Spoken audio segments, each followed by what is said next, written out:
नमः सिद्धेभ्यः।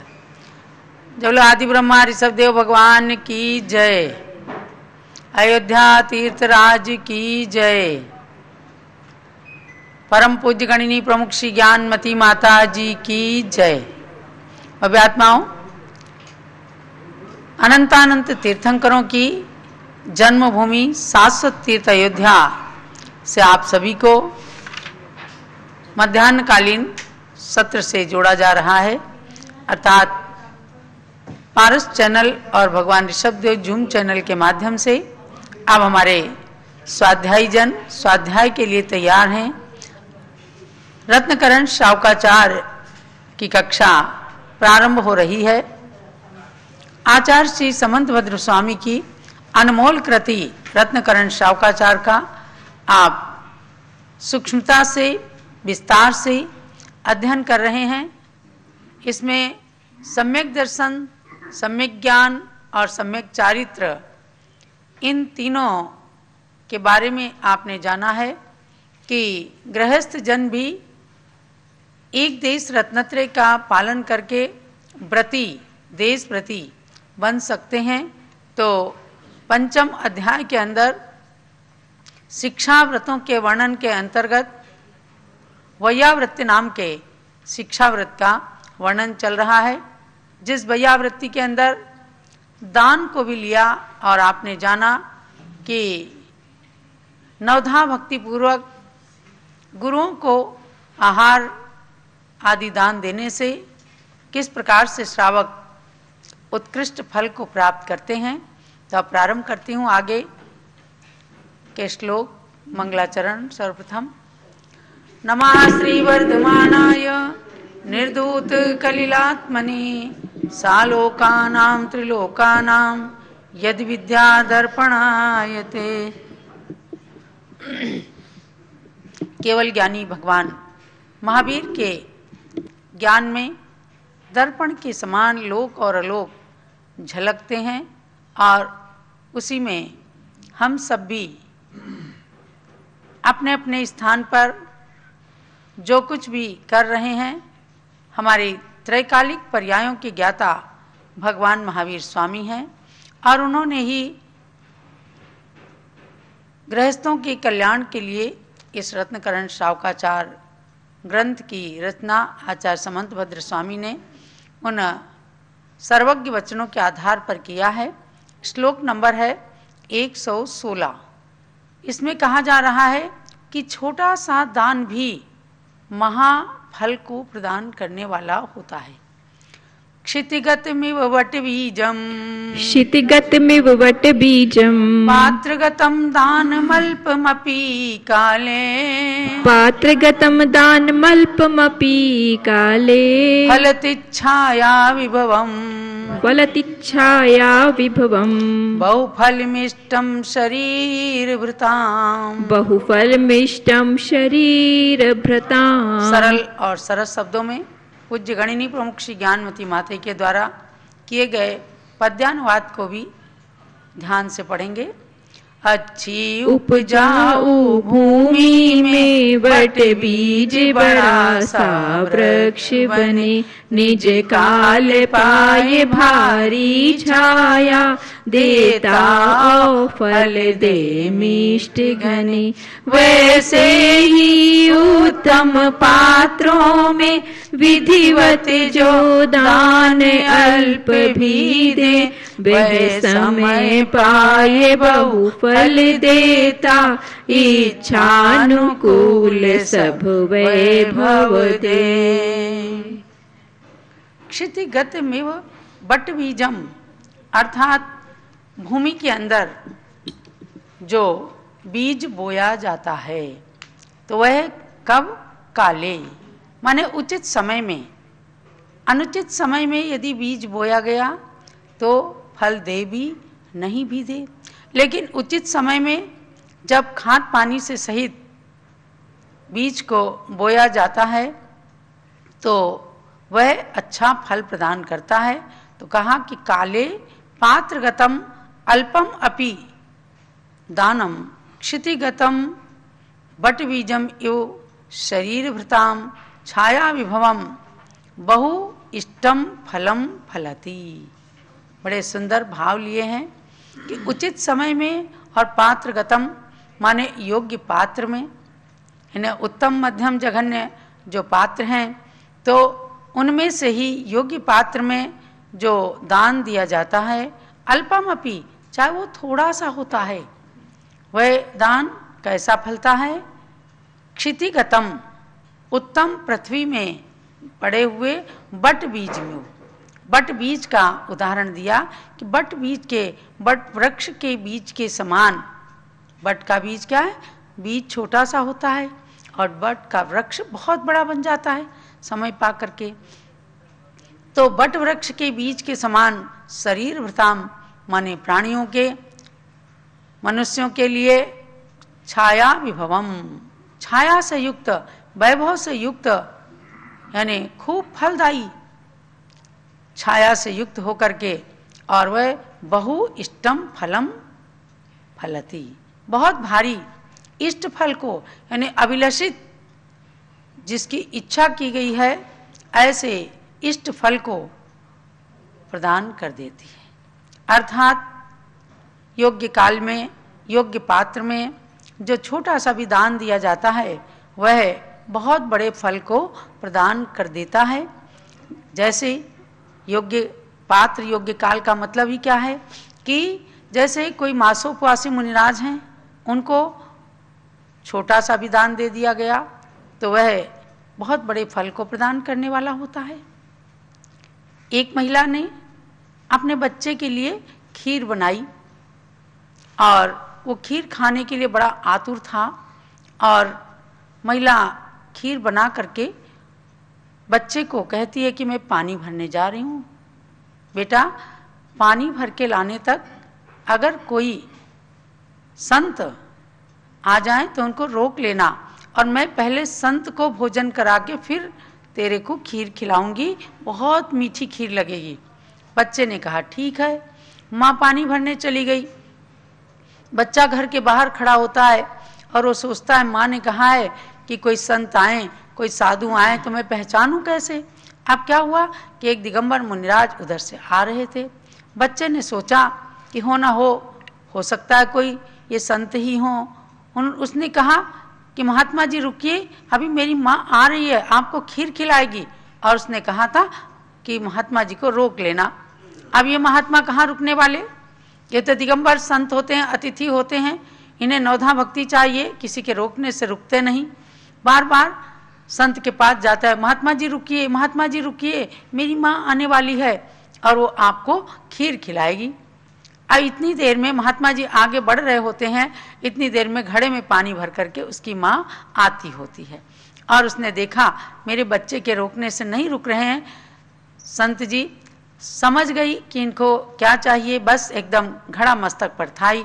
उसने कहा हे स्वामिन नमोस्तु, अत्र तिष्ठ, आहार जल शुद्ध है। और महाराज रुक गए। मासोपवासी मुनिराज थे और उस महिला ने ले जाकर के घर के अंदर चौके में शुद्ध खीर जो उसने बनाई थी महाराज को बड़े आदर के साथ, भक्ति के साथ खिलाया। और बच्चे से कहती है कि बेटा बाहरी रुकना, मैं अभी आपको खीर खिलाऊंगी, जय हो। इतना कह करके वो बालक खुश होता रहा और उसी आहार के मध्य पंचाश्चर्य की वृष्टि हो जाती है। उस दिन उस घर के अंदर वह खीर ऐसी अक्षय हो गई कि आस पड़ोस क्या पूरे गांव के लोगों को भी उसने खीर खिलाई, बच्चे को खिलाई, और शाम तक भी वो खीर किसी तरह से खत्म ही नहीं हुई। उस खीर के अंदर इतना महात्म्य आ गया और उस बच्चे ने अनजान में भी जय हो गुरु के आहार दान की अनुमोदना, प्रशंसा और माँ के कहने के अनुसार उसने जो पुण्य बंद किया, जय जयकार करने से आगे जा करके वह धन्ना सेठ बन जाता है अगले जन्म में। तो ये होता है फल। छोटा सा दान दिया, कोई 70 पकवान नहीं बनाए थे, लेकिन भाव से उसने शुद्ध खीर मुनिराज को दिया, तो यानी योग्य पात्र में दिया, योग्य काल में दिया। वह उसके लिए क्षितिगत में वट बीजम, धरती में बोए गए वट वृक्ष के बीज के समान फलदायी हो गया और संसार के अंदर उस आहार दान का नाम अक्षय हो गया। आहार दान की अनुमोदना करने वाले बालक को भी कैसा पुण्य का बंध हुआ कि वह आगे धन्ना सेठ बन गया। आचार्य समंतभद्र स्वामी इन्हीं सब उदाहरणों को लेकर के कहते हैं कि हे भव्यात्मन, आप भी चाहे छोटा सा दान दीजिए, लेकिन श्रद्धा के साथ योग्य पात्र में दान दीजिए, तो आपका दान छोटा सा दान भी होकर के और वह महाफल को प्रदान करने वाला हो जाता है। आगे बताते हैं कि वह दान 4 प्रकार का होता है। कौन से 4 प्रकार का? आहारौषधयोर व्युपकरणावासयोश्च दानेन वैयावृत्यं ब्रुवते चतुरात्मत्वेन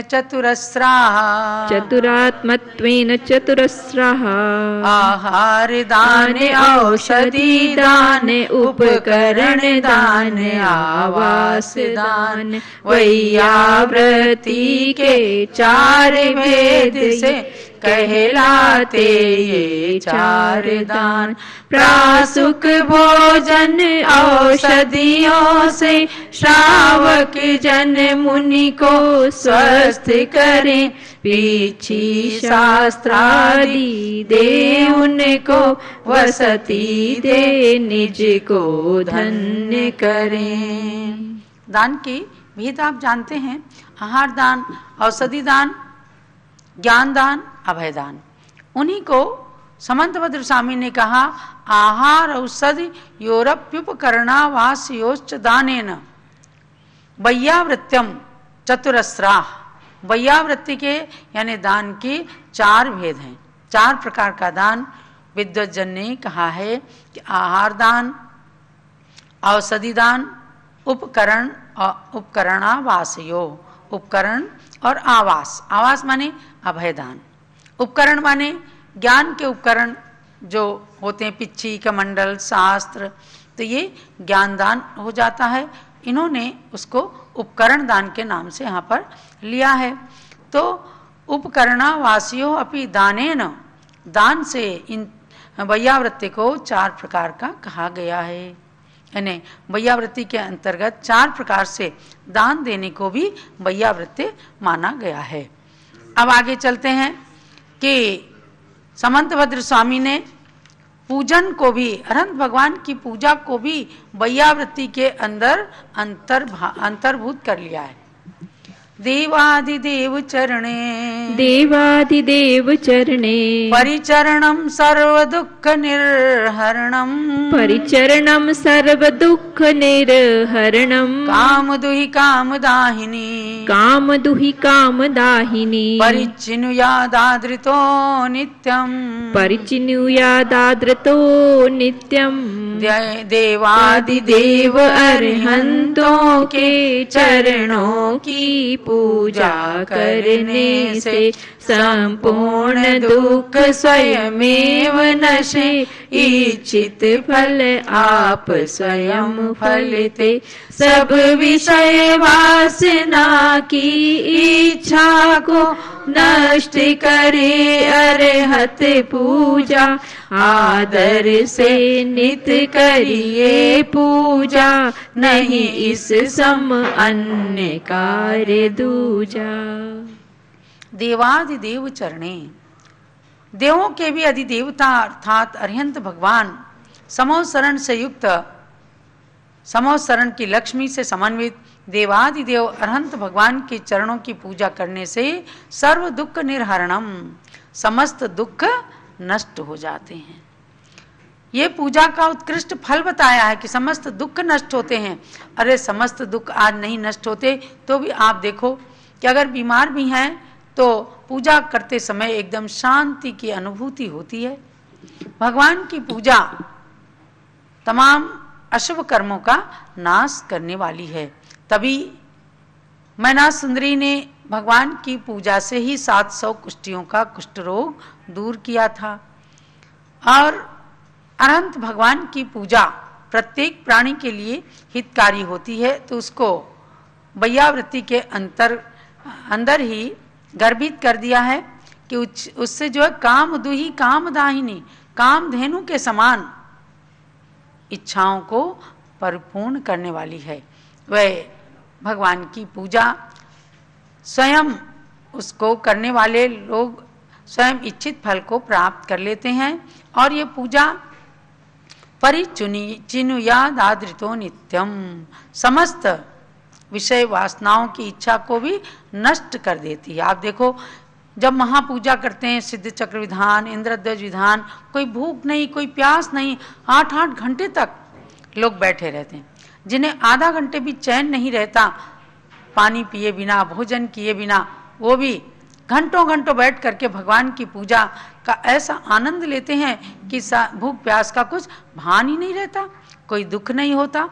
और पूजन समाप्त होने के बाद घर के अंदर भी उनके कान में पूजा के ही शब्द बजते रहते हैं। ऐसे ऐसे पूजा होती है और बाद में उनको वही पूजा के क्षण याद आते हैं, वही भगवान की भक्ति स्मरण में आती है।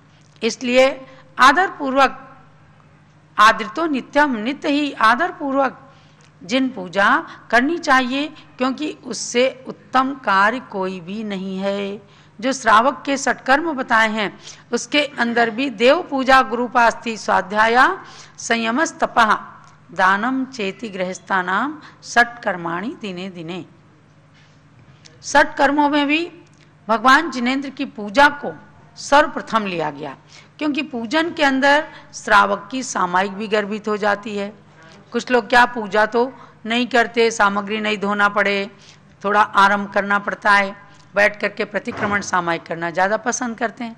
लेकिन नहीं, प्रतिक्रमण सामायिक ये साधुओं का विशेष गुण है। आपका प्रतिक्रमण आपकी सामायिक गृहस्थों के पूजन के अंदर ही गर्भित हो जाती है।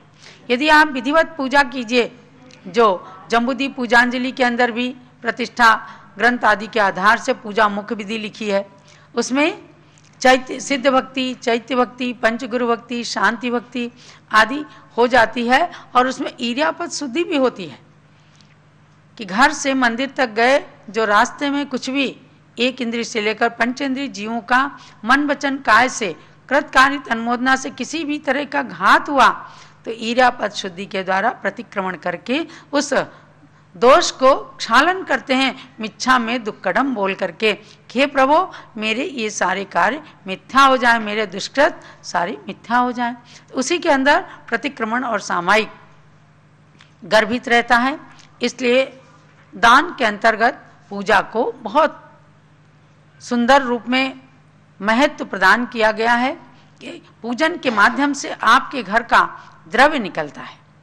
एक मुट्ठी चावल जो आपके घर से निकलता है वही अक्षय धन धान्य की संपत्ति को प्रदान करने वाला है। कभी भी खाली हाथ भगवान के दर्शन करने मत जाना, खाली हाथ कभी गुरु के दर्शन मत करना, उनको कोई अपेक्षा नहीं रहती। लेकिन अपने जीवन के अंदर धन धान्य की वृद्धि के लिए कभी राजा के पास, ज्योतिषी के पास, गुरु के पास, भगवान के पास कभी खाली हाथ नहीं जाना।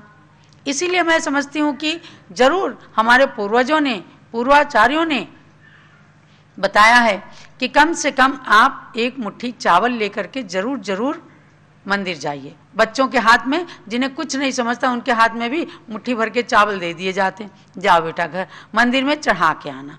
जब वो उसका महत्व समझते हैं तो पाते हैं कि ये हमारे घर का निकला हुआ दान है और उस दान के कारण आपके घर के अंदर अक्षय भंडार भरता है। इसीलिए दान के अंदर ही पूजा को गर्भित किया है, या यूं समझिए पूजा के अंदर दान को गर्भित किया गया है। तो आप सबको ये जानना है कि हमें भगवान की पूजा करते करते और अपने शिक्षा व्रत के अंदर 4 शिक्षा व्रतों में देशावकाशिक, सामायिक, प्रोष्ठोपवास और वैयावृत्ति, वैयावृत्ति को किस तरह से समझो विश्लेषित कर दिया आचार्य देव ने कि खाली पैर दबाना किसी के वैयावृत्ति नहीं है, दान देना वैयावृत्ति है, अनुकूल आचरण करना वैयावृत्ति है, श्रावक के पदानुकूल क्रिया करना भगवान के प्रति, शास्त्र के प्रति, गुरु के प्रति, ये भी वैयावृत्ति है। आगे दान में प्रसिद्ध लोगों के नाम बताए हैं। श्रीसेन वृषभसेने श्रीश्रेण वृषभसेने कौण्डेशः शूकरश्च द्रष्टान्तः कौण्डेशः शूकरश्च द्रष्टान्तः वैयावृत्यस्यैते वैयावृत्यस्यैते चतुर्विकल्पस्य मन्तव्याः चतुर्विकल्पस्य मन्तव्यः श्रीश्रेण नृपति आहार दान के फल से शांति जिनेश हुए देव औषधि दान वृषभ सेना तनु जल से पर दुख दूर किए कौंडेश शास्त्र देकर मुनि को श्रुत ज्ञान पूर्ण कर ख्यात हुआ शूकर मुनि को दे अभय दान यश पूर्वक सुर पद प्राप्त किया। बहुत सारे लोग दान देते हैं, लेकिन जिन लोगों ने विशेष रूप से ख्याति प्राप्त की उनके नाम आचार्य समंतभद्र स्वामी ने इसके अंदर नियुक्त किए। तो आहार दान में श्री सेन राजा प्रसिद्ध हुए।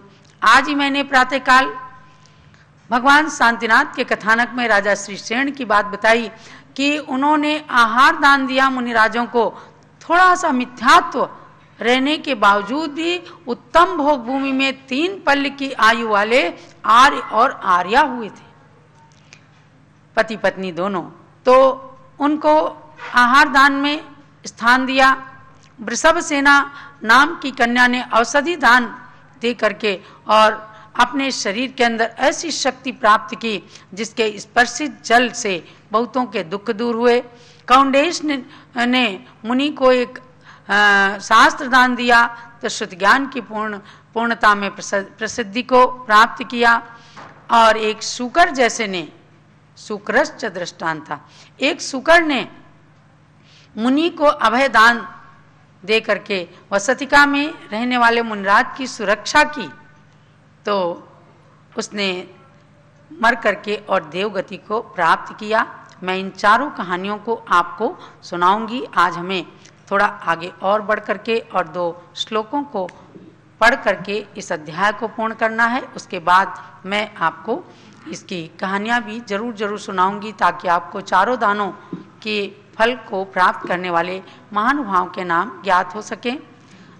अर्हत चरण सपर्या अर्हत चरण सपर्या महानुभावं महात्मनाम अवदत् महानुभावं महात्मनामवदत् भीकः प्रमोदमत्तः भीकः प्रमोदमत्तः कुसुमेनैकेन राजगृहे कुसुमेनैकेन राजगृहे मेढक प्रमोद से मुदित मना बस एक पुष्प को लेकर के मेढक प्रमोद से मुदित मना बस एक पुष्प को लेकर के जिनवर की पूजा हेतु चला जब राजगृह में भक्ति से हाथी के पैर तले दब कर तत्क्षण ही सुर पद को पाया अरहंत चरण की पूजा का महात्म सभी को दिखलाया। बहुत ही सुंदर।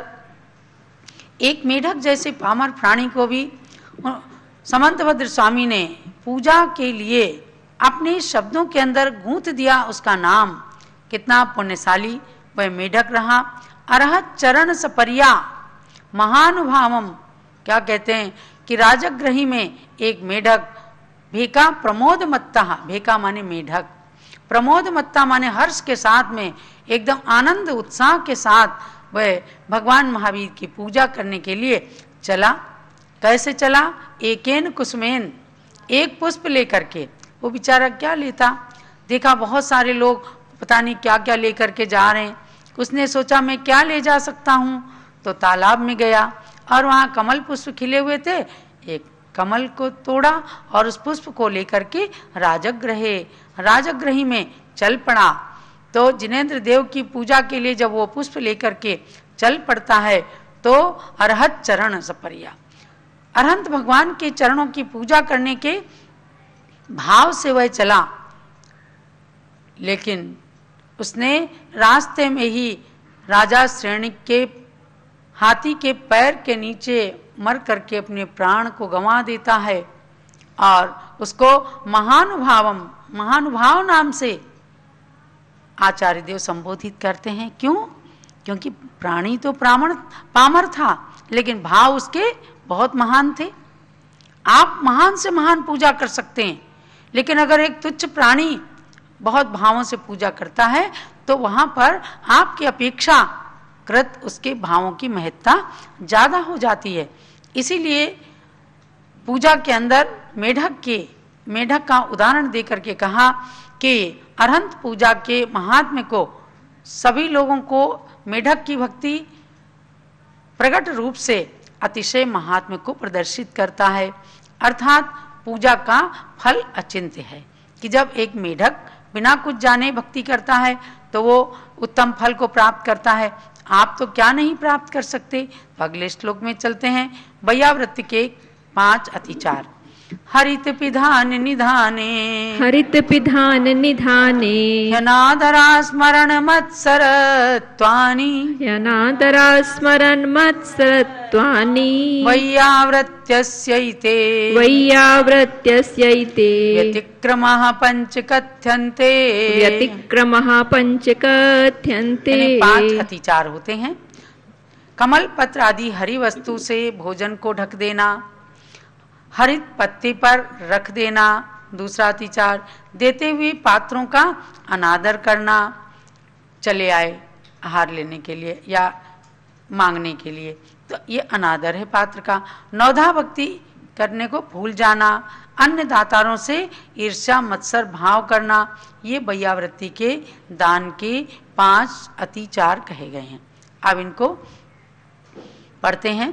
भोजन पर हरित वस्तु ढकना, और हरित पत्र पर रख देना, पात्रों का आदर नहीं करना, या नवधा भक्ति विस्मरणा, दातारों से ईर्ष्या मत्सर, ये 5 दोष कहलाते हैं, जो अतिचारों को तज देते वे पूर्ण दान फल पाते हैं। सारे गुण का वर्णन करने के बाद व्रतों के अतिचार यानी उसमें दोष जो लगते हैं, उन दोषों को बतलाने का अभिप्राय यही होता है कि निर्दोष व्रत पालन हो और उन व्रतों के पालन का पूरा फल हमें प्राप्त हो।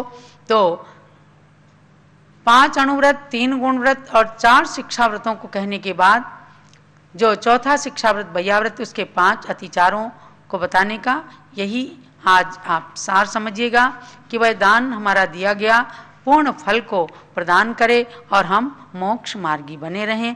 आज के स्वाध्याय का यही